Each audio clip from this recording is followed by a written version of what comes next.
ತಾರೀಕಿಗೆ ನಡೆಯುವಂಥ ಆಗರಬತ್ತ ಏತ ನೀರಾವರಿ ಯೋಜನೆಯನ್ನು ತ್ವರಿತಗತಿಯಲ್ಲಿ ಪೂರ್ಣಗೊಳಿಸಬೇಕು ಅಂತ ಹೇಳಿ ನಾವು ಹೋರಾಟವನ್ನು ಮಾಡ್ತಾಯಿದ್ವಿ.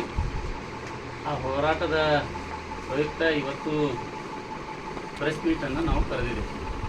ಈ ಪ್ರೆಸ್ ಮೀಟಿಗೆ ಬಂದಂಥ ಎಲ್ಲ ಪತ್ರಿಕಾ ಮಾಧ್ಯಮದ ಬಂಧುಗಳಿಗೆ ನಮಗೆಲ್ಲರಿಗೂ ವಂದಿಸುತ್ತಾ, ಇವತ್ತು ಉತ್ತರ ಕರ್ನಾಟಕದ ನೀರಾವರಿ ಯೋಜನೆಗಳನ್ನು ಎಲ್ಲ ಸರ್ಕಾರಗಳು ನಿರ್ಲಕ್ಷಿಸ್ತಾ ಬರ್ತಾ ಇದ್ದಾರೆ. ಒಟ್ಟು ನಿರ್ಲಕ್ಷ್ಯ ಏನೋ ಗೊತ್ತಿಲ್ಲ. ಒಟ್ಟು ಉತ್ತರ ಕರ್ನಾಟಕ ನೀರಾವರಿ ಯೋಜನೆಗಳಿಗೆ ಅನುದಾನ ಕೊಡಲ್ಲ, ಮತ್ತು ಸಂಬಂಧಪಟ್ಟಂಥ ಇಲಾಖೆಗಳಲ್ಲಿ ಹೋದರೆ ಅಲ್ಲಿ ಸಿಬ್ಬಂದಿಗಳ ಕೊರತೆ ಇದೆ. ಹೀಗಾಗಿ ಮತ್ತು ರಾಜಕಾರಣಿಗಳ ನಿರ್ಲಕ್ಷ್ಯದಿಂದ ಏನು ನಮ್ಮ ಉತ್ತರ ಕರ್ನಾಟಕದ ಎಲ್ಲ ಪಕ್ಷದ ರಾಜಕೀಯ ಮುಖಂಡರು ಏನಿದ್ದಾರೆ, ನಾಯಕರೇನಿದ್ದಾರೆ, ಇವರೆಲ್ಲರ ಒಂದು ಇಚ್ಛಾಶಕ್ತಿ ಕೊರತೆಯಿಂದ ಇವತ್ತು ನಮ್ಮ ಎಲ್ಲ ನೀರಾವರಿ ಯೋಜನೆಗಳು ಇವತ್ತು ನೆಲೆಗುಲಿಗೆ ಬಿದ್ದಿದೆ. ಇವತ್ತು ನೋಡಿ, ಇವತ್ತು ನಾಗರಬಟ್ಟ ಏತ ನೀರಾವರಿ ಯೋಜನೆ 2017ರಲ್ಲಿ ಸರ್ಕಾರದಿಂದ ಆಡಳಿತಾತ್ಮಕ ಅನುಮೋದನೆಗೊಂಡು ಇದು 170 ಕೋಟಿಗೆ ಸರ್ಕಾರ ಆಡಳಿತಾತ್ಮಕ ಅನುಮೋದನೆ ಆಗಿದೆ. ಮುಂದೆ ಇದನ್ನು 2018ರಲ್ಲಿ ಟೆಂಡರ್ ಕರೆದಿದ್ದಾರೆ, ಹೆಡ್ ವರ್ಕ್ ಟೆಂಡರ್ ಕರೆದಿದ್ದಾರೆ. ಒಟ್ಟು ಇದು 170 ಕೋಟಿ ವರ್ಕ್ ಹೆಡ್ ವರ್ಕ್ ಟೆಂಡರ್ ಕರೆದಿದ್ದಾರೆ. ಆ ಹೆಡ್ ವರ್ಕು ಮತ್ತು ಮುಂದೆ 2020ರಲ್ಲಿ ಮುಖ್ಯ ಕಾಲುವೆಗಳು ಟೆಂಡರ್ ಕರೆದಿದ್ದಾರೆ. ಈ ಎರಡೂ ಅವರ ಸರ್ಕಾರದ ಏನು ಇವತ್ತು ಏನಿದೆ KBJNL ಏನು ಎಸ್ಟಿಮೇಟ್ ಕಾಪಿ ಇದೆ, ಅದರಲ್ಲಿ ಸ್ಪಷ್ಟವಾಗಿ ನಮೂದನೆ ಮಾಡಿದ್ದಾರೆ. ಏನು ಅಂತಂದರೆ, ಈ ಎರಡೂ ವರ್ಕನ್ನು ನೀವು ಏನಪ್ಪ ಅಂದರೆ ಹೆಡ್ ವರ್ಕನ್ನು 18 ತಿಂಗಳಲ್ಲಿ, ಮಳೆಗಾಲ ಸೇರಿಸಿ 18 ತಿಂಗಳಲ್ಲಿ ಪೂರ್ಣಗೊಳಿಸಬೇಕು. ಮತ್ತು ಏನು ಮುಖ್ಯ ಕಾಲುವೆಯನ್ನು ಮಳೆಗಾಲ ಸೇರಿಸಿ 12 ತಿಂಗಳಲ್ಲಿ ಪೂರ್ಣಗೊಳಿಸಬೇಕು ಅಂತೇಳಿ ಇವತ್ತು ಅವರು ಟೆಂಡರ್ನಲ್ಲಿ ಅದನ್ನು ಸಮಯವನ್ನು ನಿಗದಿಪಡಿಸಿದ್ದಾರೆ. ಆದರೆ ಇವತ್ತಿಗೆ ನೋಡಿದರೆ 9 ವರ್ಷ ಆಯಿತು. 9 ವರ್ಷ ಕಳೆದರೂ ಕೂಡ ಇವತ್ತು ಆ ನೀರಾವರಿ ಯೋಜನೆಗಳನ್ನು ಪೂರ್ಣಗೊಂಡಿಲ್ಲ. ಹೆಡ್ ವರ್ಕ್ ಪೂರ್ಣಗೊಂಡಿದೆ, ಆದರೆ ಮುಖ್ಯ ಕಾಲುವೆ ಕೆಲಸ 95% ಮುಗಿದಿದೆ. 95% ಮುಗಿದಿದೆ. ಆ್ಯಕ್ಚುಲಿ ಟೆಂಡರ್ ಕರಿಬೇಕಪ್ಪ ಅಂತಂದ್ರೆ ಮೊದಲು ಇವತ್ತೆಲ್ಲ ಈ ಮಹಾರಾಷ್ಟ್ರ ಆಗಿರ್ಬೋದು, ಆಂಧ್ರ ಆಗಿರ್ಬೋದು, ಆ ಕಡೆ ಎಲ್ಲ ಸಿಸ್ಟಮ್ ಹೆಂಗಿದೆ ಅಂದರೆ, ಮೊದಲೆಲ್ಲ ಫೋರ್ವರ್ಡ್ ನೋಟಿಸ್ ಕೊಟ್ಟು ಅವಾರ್ಡ್ ಕಾಪಿ ಕೊಟ್ಟ ಮೇಲೆ ಕೆಲಸ ಚಾಲೂ ಮಾಡ್ತಾರೆ. ಆದರೆ ಇಲ್ಲಿ ಏನಾಗಿಬಿಟ್ಟಿದೆಪ್ಪ ಅಂತಂದರೆ, ಯಾವುದೇ ಅವಾರ್ಡ್ ಮಾಡದೆ ಏನೂ ಮಾಡೋಂಗಿಲ್ಲ. ಬಡ ಬಂದು ಟೆಂಡರ್ ಆಗಿಬಿಡ್ತದೆ. ಟೆಂಡರ್ ಆಗಿ ಬಂದ ಕರೆ ಇವರೆಲ್ಲ ಕೆಲಸ ಮಾಡೋಕ್ಕೆ ಬರ್ತಾರೆ. ಬಂದಾಗ ಏನಾಗಿಬಿಡುತ್ತಪ್ಪ ಅಂದ್ರೆ, ಭಾಳ ಜನ ರೈತರು ಹೋಗಿ ಬಿಡಪ್ಪ ಹೊಲಕರ ನೀರು ಬರ್ತೈತಲ್ಲ ಅಂತೇಳಿ ಏನೋ ನೋಟಿಸ್ ಇರದೇ ಇದ್ದರೂ ಕೂಡ ಕಾಲುವೆಗಳನ್ನು ಅಡಿಸಿದ್ದಾರೆ.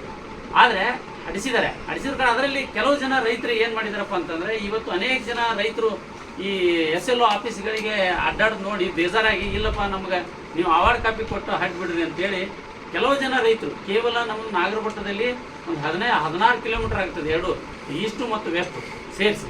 ಅದರಲ್ಲಿ 95% ಮುಗಿದು ಇನ್ನು 1.5 ಕಿಲೋಮೀಟರ್ ವರ್ಕ್ ಉಳಿದಿದೆ. ಅಂದರೆ ಅಲ್ಲೊಂದು 200 ಮೀಟ್ರು, ಅಲ್ಲೊಂದು 300 ಮೀಟ್ರು, ಯಾರ್ಯಾರು ಒಂದು 4-5 ಜನ ರೈತರು ತಕರಾರು ಮಾಡಿದಾರಲ್ಲ ಅಷ್ಟು ಉಳಿದಿದೆ. ಅದು ನಿಂತು ಸುಮಾರು 4 ವರ್ಷ ಆಯಿತು. 4 ವರ್ಷದ ರೈತರು ಏನು ಕೇಳಿದ್ದಾರೆ, ಇವ್ರಿಗೆ ನಮ್ಗೆ ನೀವು ಕನ್ಸಲ್ಟ್ ಅವಾರ್ಡರು ಮಾಡಿಕೊಡ್ರಿ, ಇಲ್ಲ ಜನರಲ್ ಅವಾರ್ಡರು ಮಾಡಿಕೊಡ್ರಿ, ಒಟ್ಟು ಅವಾರ್ಡ್ ಕಾಪಿ ಕೊಟ್ಟು ಹಾಡ್ರಿ ಅಂತ ಹೇಳಿದ್ದಾರೆ. ಆದರೂ ಕೂಡ ಯಾವುದೇ ಅಧಿಕಾರಿಗಳು ಇವತ್ತು SLO ಅಧಿಕಾರಿಗಳಾಗಿರ್ಬೋದು, KBJNL ಅಧಿಕಾರಿಗಳು ಯಾರೂ ಅದ್ರ ಬಗ್ಗೆ ತಲೆ ಕೆಡಿಸ್ಕೊಳಕತ್ತಿಲ್ಲ. ಮತ್ತು ಜನಪ್ರತಿನಿಧಿಗಳು ಅದ್ರ ಬಗ್ಗೆ ಒಂದು ಮೀಟಿಂಗ್ ಮಾಡಿ ಯಾಕೆ ನಿಂತಿದೆ ಕಾಲುವೆ, ಏನು ಸಮಸ್ಯೆ ಇದೆ ಅಂತೇಳಿ ಒಂದು 2-3 ಸಾರಿ ಎಲ್ಲ ರೈತರನ್ನ ಕರೆದು ಮತ್ತು ಸಂಬಂಧಪಟ್ಟಂತೆ SLO ಅಧಿಕಾರಿಗಳನ್ನು ಕರೆದು, KBJNL ಅಧಿಕಾರಿಗಳನ್ನ ಕರೆದು ಕೂತ್ಕೊಂಡು ಒಂದು ಮೀಟಿಂಗ್ ಮಾಡಿ ಇದನ್ನು ಬಗೆಹರಿಸಿದ್ರೆ ಇವತ್ತು ನಮ್ಗೆ 2020ರಲ್ಲೇ ನಮ್ಗೆ ನೀರು ಹಾರಿಬಿಡ್ತಿತ್ತು ಮುಖ್ಯ ಕಾಲುವೆಗೆ. ಹೀಗಾಗಿ ಇವತ್ತು ಏನಾಗಿದೆಪ್ಪ ಅಂದರೆ, ಇವರೆಲ್ಲ ನಿರ್ಲಕ್ಷ್ಯದಿಂದ ಇವತ್ತು ಕಾಲುವೆಗಳು ಸ್ಟಾಪ್ ಆಗಿಬಿಟ್ಟಿದೆ.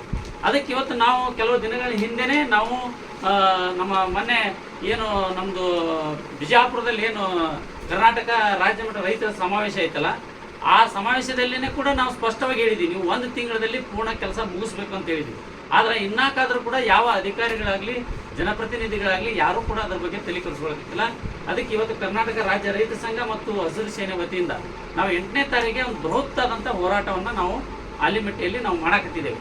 ಅದಕ್ಕೆ ಇವತ್ತು ನಾವು ಹೇಳೋದಿಷ್ಟೇ, ನೀವೆಲ್ಲ ಅಧಿಕಾರಿಗಳು ಕೂಡಲೇ ಈಗ ಯಾರಿಗೆ ಅವಾರ್ಡ್ ಆಗಿಲ್ಲಲ್ಲ, ಅವಾರ್ಡ್ ಕಾಪಿ ಮಾಡಿಕೊಡೋಕೆ 4 ವರ್ಷ ಬೇಕು, 9 ವರ್ಷ ಬೇಕಾ ಇವರಿಗೆ? ಅಲ್ಲಿ ಆಫೀಸಲ್ಲಿ ಹೋದರೆ ನಮ್ಮಲ್ಲಿ ಅಧಿಕಾರಿಗಳಿಲ್ಲರಿ ಅಂತ ಹೇಳ್ತಾರೆ, ಇಲ್ಲ ನಮ್ಗೆ ಆ ಡಾಕ್ಯುಮೆಂಟ್ ಇಲ್ಲರಿ, ಈ ಡಾಕ್ಯುಮೆಂಟ್, ಸುಮ್ಮನೆ ಏನೋ ಒಂದು ನ್ಯಾವ ಹೇಳ್ಕೊಂಡು ಇದನ್ನು ಮುಂದೆ ಹಾಕೋತಾ ಬರ್ತಾ ಇದ್ದಾರೆ. ಅದಕ್ಕೆ ಇವತ್ತು ಅವರು SLOಗಳು ಏನಂತ ಹೇಳ್ತಾರೆ, ಇಲ್ರಿ ನಮ್ಗೆ ಮ್ಯಾಲಿಂದ ಅಮೌಂಟ್ ಜಮಾ ಆಗಬೇಕು ಸರ್ಕಾರದಿಂದ. ಅಂದಾಗ ಮಾತ್ರ ನಾವು ಜನರಲ್ ಅವಾರ್ಡ್ ಮಾಡ್ತೀವಿ, ಇಲ್ಲ ನಾವು ಕನ್ಸಲ್ಟ್ ಅವಾರ್ಡರ್ ಮಾಡ್ತೀವಿ. ನಮ್ಮ SL ಆಫೀಸ್ನಲ್ಲಿ ಅಮೌಂಟ್ ಜಮಾ ಆಗಿಲ್ಲ ಅಂತ ಅವ್ರು ಹೇಳ್ತಾರೆ. ನಾವೇನು ಹೇಳ್ತೀವಿ, ಅಮೌಂಟ್ ರೈತರಿಗೆ ನೀವು ಅವ್ರು ಯಾವಾಗಾರ ಕೊಡ್ರಿ, ಅದು ರೈತರು ಸದ್ಯ ಅಮೌಂಟ್ ಕೊಡು ಅಂತ ಕೇಳಕತ್ತಿಲ್ಲ. ಅಟ್ಲೀಸ್ಟ್ ಆ ಜನರಲ್ ಅವಾರ್ಡ್ ಮಾಡಿಕೊಟ್ಟು ಅದನ್ನ ಕಾಲುವೆಯನ್ನು ಪೂರ್ಣಗೊಳಿಸ್ರಿ ಅನ್ನೋದು ನಮ್ಮ ಕರ್ನಾಟಕ ರಾಜ್ಯದ ರೈತ ಸಂಘದ ಆಗ್ರಹ ಆಗೈತಿ. ಅದಕ್ಕೆ ಇವತ್ತು ಈ ಒಂದು ಹೋರಾಟದ ಬಗ್ಗೆ ನಮ್ಮ ಜಿಲ್ಲಾಧ್ಯಕ್ಷರು ಮತ್ತು ನಮ್ಮ ರಾಜ್ಯ ಉಪಾಧ್ಯಕ್ಷರು ಕೂಡ ಇದ್ರ ಬಗ್ಗೆ ಮಾತಾಡ್ತಾರೆ.